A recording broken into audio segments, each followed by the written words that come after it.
ఇక ఇప్పుడు లచ్చ ఇంధనం మిల్లకు అన్న శ్రీకారం ఇచ్చిండు. శంకుస్థాపన చేసిండు. సో ఈ లచ్చ ఇంధనం వల్ల ఇళ్ళ కానీ వచ్చింది. ఏమే రేవంత్ అన్న, నువ్వు లచ్చల కోట్లు దోసుకు తింటున్నావు అంట. కానీ మా రాజగోడి చెప్తున్నాడు, పొంగులేడు శ్రీనివాసరెడ్డి ఇంకో ఇద్దరు మంచి శాల్వాలు కప్పుకురు. శాల్వాలు కప్పుకురు లచ్చ ఇంధనం మిల్లు దోసుకు తింటారంట. లక్షల కోట్లు దోసుకు తింటారంట. నిజమా కదా మరి మాకు తెలియదా? మీరు చెప్తే మేము డిసైడ్ చేస్తాం అది నిజమా అబద్ధం అనేది. ఇక వీళ్ళు రాసుకునే విధానం చూసుకోరు. బెంగాల్ కథలు ఇక్కడ నడవే అంటాను. కొందరు తెలంగాణ టార్గెట్ అని అంటారట. ఈ టాపిక్ ని తర్వాత మాట్లాడతా. ఇక అక్కడ మమత ఏమో ఎటు రాశారు, ఒక నిమిషం మా రాధాకృష్ణ చూపిస్తా. ఫస్ట్ ఒక్కొక్కటి రాసుకుంటారు కదా వీళ్ళకి నచ్చిన స్టేట్మెంటు. వాళ్ళు అఘోరా పూజలు చేసిన దేవుడు మా దిక్కే ఉండంట. ఎల్లినో వచ్చినా రాష్ట్రంలో ఎల్లంపల్లి నిండిందంట. సమస్య లేకుండా దేవుడు వాళ్ళు కురిపించిందంట. డబుల్ బెడ్రూమ్ ఇస్తామంటూ ఊరించారు కానీ ఇవ్వలేదట. నిజంగా చెప్పురే, గుండె మీద చేసుకొని చెప్పురి. రేవంత్ రెడ్డి నిన్నమాట దాకిచ్చిన ఇందిరామిన్లు ఎవరైతే వచ్చినాయో అపార్ట్మెంట్లు, అవి కల్వకుంట్ల చంద్రశేఖరరావు కట్టిన గులాబీ రంగు వేసిన ఇండ్లా కాదా? ఇంకా కొల్లూరు కాడ కేసీఆర్ నగర్ ఉన్నది. ఆ ఎగ్జిట్ నెంబర్ 2 దిగంగానే కింద అవుటర్ రింగ్ రోడ్ దిగి కిందికి వస్తే ఆడ అవుపిస్తుంది మీకు. అది కల్వకుంట్ల చంద్రశేఖరరావు కట్టిన లోకం మొత్తం ఎరక. నాకు చేసి 10,000 ప్లాట్లు ఉంటాయి ఆడ. అన్ని కాలం టవర్లుగా ఇచ్చింది. ఈయన అంటాడు ఊరిస్తాను అంటున్నావు. నీ ఊరిస్తుడు పాడు కానీ మంది పిల్లలు మన పిల్లలు అని చెప్పినట్టుగా కేసీఆర్ గట్టి నీళ్ళు నువ్వు పంచినావు. 3 రంగులు కలర్ మార్చినావు, అంతే రంగు వేసినావు. ఇక మేమంట ఇప్పుడు కోట్ల విలువ చేసే భూముల్లో ఇల్లు కడుతున్నాం అంటుండే. మీ రాయగోపాటి ఏం చెప్తుంటే కోట్ల విలువ చేసే దాంట్లో కోట్లు దోసుకుంటారు తప్ప ఇల్లు కడతలేరు పేదవాళ్ళకి అంటుండు. నేను అంటలేరు అది. అబ్బో రేవంత్ అన్న, కాంగ్రెస్ ఎమ్మెల్యే కాంగ్రెస్ ముఖ్యమంత్రిని మరి ఏమంటారంటే దానితో పాటు కాంగ్రెస్ మంత్రి పొంగులేటి శ్రీనివాసరెడ్డిని కూడా మీరిద్దరు అంట రేవంత్ రెడ్డి పొంగులేటి శ్రీనివాసరెడ్డి వేల లక్షల కోట్ల రూపాయలు పేదోళ్ళ పేరు చెప్పి దొబ్బుకొని తింటారు అని చెప్పేసి మీ కాంగ్రెస్ పార్టీ ఎమ్మెల్యే కోమరెడ్డి రాజగోపాల్ రెడ్డి అంటున్నాడు. ఇది అబద్ధమా నిజమని మీరు చెప్పాలి. కావాలి ఇప్పుడు నెత్తి మాది కాదు కత్తి మాది కాదు, బోడగుండు మాకెందుక? మీరు డిసైడ్ చేయరి. నెత్తి ఉంది, కత్తి ఉంది, బోడగుండు ఉంది. మరి ఏం కథ ఎట్లా? మీరు లక్షల కోట్లు దోసుకుంటుంది నిజమేనా?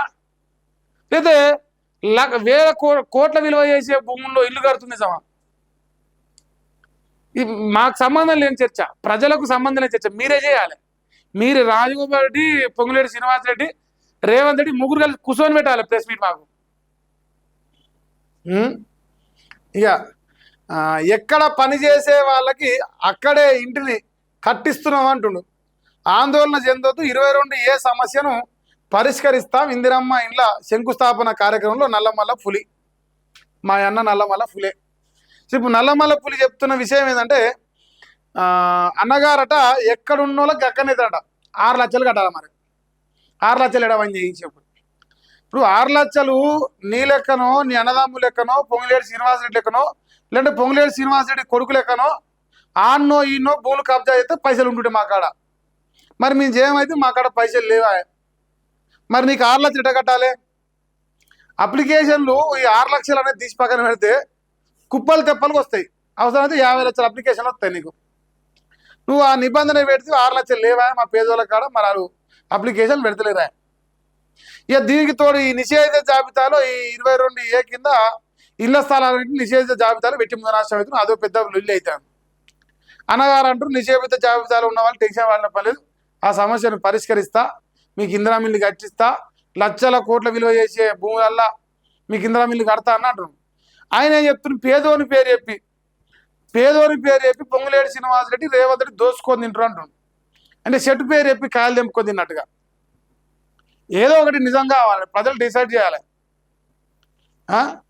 ఇక అన్నగారు అయితే ఇంకో ఈయన ఒక ఆయన వచ్చింది. ఈయన అరికెపూడి గాంధీ షేర్లింగంపల్లి ఎమ్మెల్యే.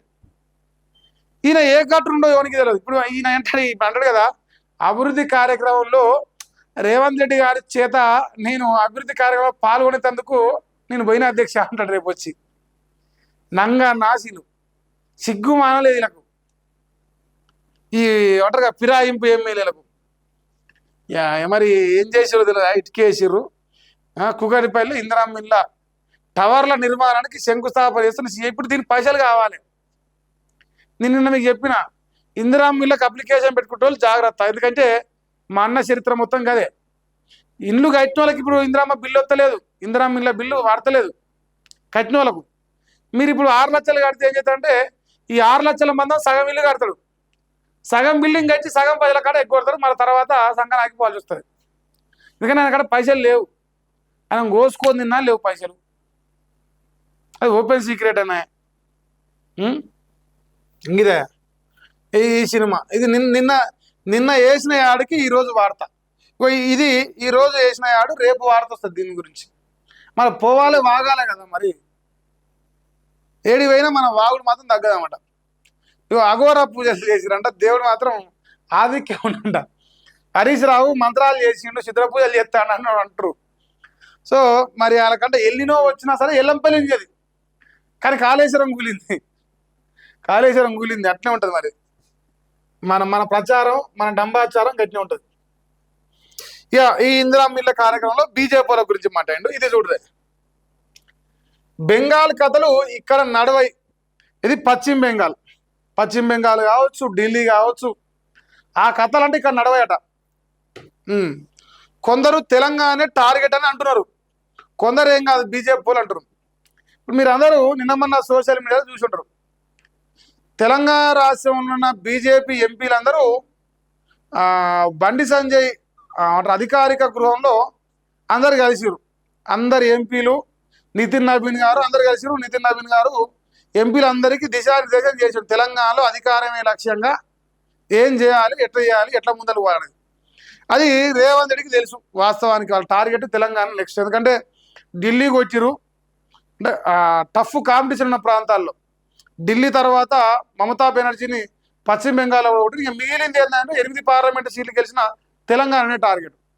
సో ఆ 8 మంది ఎంపీలతో కలిసి బీజేపీ జాతీయ నాయకుడు నితిన్ నవీన్ సమావేశం ఏర్పరచుకున్నాడు. తర్వాత ఎప్పటికప్పుడు ఈ బీజేపీలో ఉన్న ఎంపీలు నిన్ననో మన్నో కిషన్ రెడ్డి ఇంట్లో కూడా మళ్ళీ విందు ఏర్పాటు చేసుకొని మళ్ళీ కలిసే ప్రయత్నం చేశారు. సో అందరు కలిసి ఐకమత్యంగా వాళ్ళ మధ్యలో ఉన్న విభేదాలను తొలగించుకొని ఐకమత్యంగా ముందరు పోతున్నారు. అధికారమే లక్ష్యంగా కేంద్ర బీజేపీ నాయకత్వ సూచనల మేరకు ఈ సినిమా అంతా జరుగుతూ ఉన్నది గత 4-5 రోజులకి వెళ్ళి. మరి రేవంత్ రెడ్డికి దడుస్తున్నట్టు కొడుతుంది. కొందరు తెలంగాణ టార్గెట్ అంటున్నారు, మరి ఆయన్ని కథ నడవంటారు. మీ బీజేపీ వాళ్ళు కూడా ఓడగొచ్చే పని ఏం లేదు. నన్ను అడిగితే బీఆర్ఎస్ వాళ్ళతో కూడా పని ఏం లేదు నేను ఓడగొట్టేందుకు. నీ కాంగ్రెస్ లో ఉన్న రాయగోపాల్ అసంటోళ్ళు 4 అయితే చాలు, నువ్వు కథమే. మీరు చేసే లంగా కథలు మొత్తం వాళ్ళే చెప్తారు, మీరు చెప్పి అక్కర్లేదు మన వాళ్ళతో. ఈ కథ నడవాట కథలు నడ. మరి నీ కథలు ఏ పార్టీ నడుస్తున్నావు చెప్పరాదు. నువ్వు మందిని ముంచే కథలు బాగా నడుస్తాను, నీకు ఇది మాత్రం పక్క. మందిని ముంచే కథలు బాగా నడుస్తున్నాయి, ఇక వేరే కథలు అంటే దేవుడు ఎరిగిన ఆయన, నాకు తెలియదు. ఇక అక్కడ మమత వదిలిపెట్టిందేమో, కానీ ఇక్కడ మా కార్యకర్తలు వదిలిపెట్టారు. అంటే మీ కార్యకర్తలు అంటే పచ్చ కాంగ్రెస్ కార్యకర్తల, 3 రంగుల కాంగ్రెస్ కార్యకర్తల, రేవంత్ రెడ్డి యనుమల కార్యకర్తల, ఇదో పెద్ద డౌట్ ఉన్నది మాకు. ఇప్పుడు నీ కార్యకర్తలు అంటే మా కార్యకర్తలు నీకు 3 ఉన్నాయి, ముచ్చటగా 3 ఉన్నాయి. నీది ఏదో ఒక కార్యకర్త పేరు చెప్పాలి.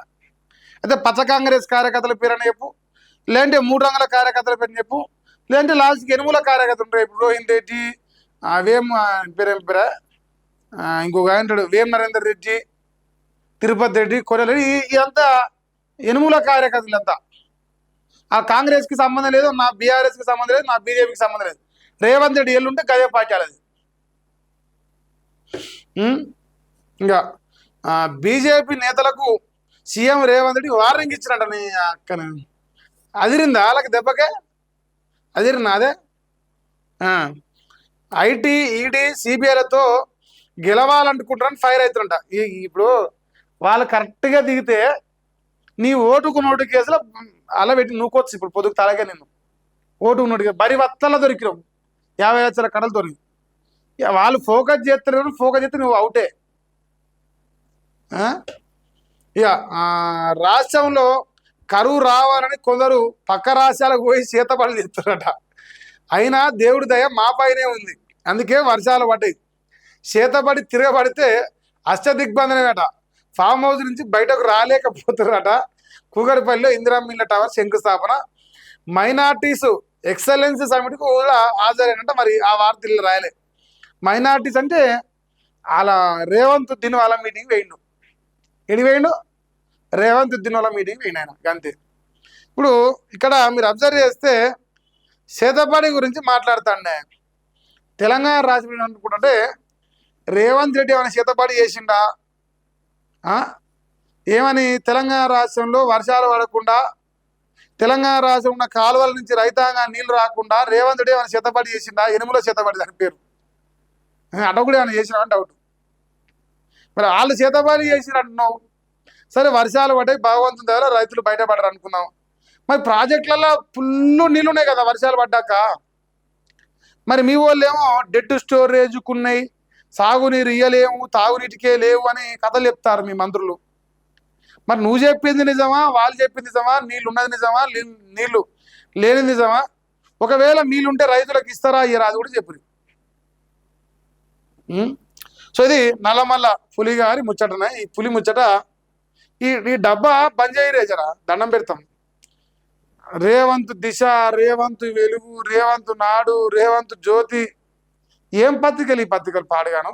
ఒక్కరన్నా జర్నలిజం చేస్తారు. తెల్లారితే నీ చోకడే ఉంది. దొంగనా కొడుకుల గుంపు అయిపోయింది.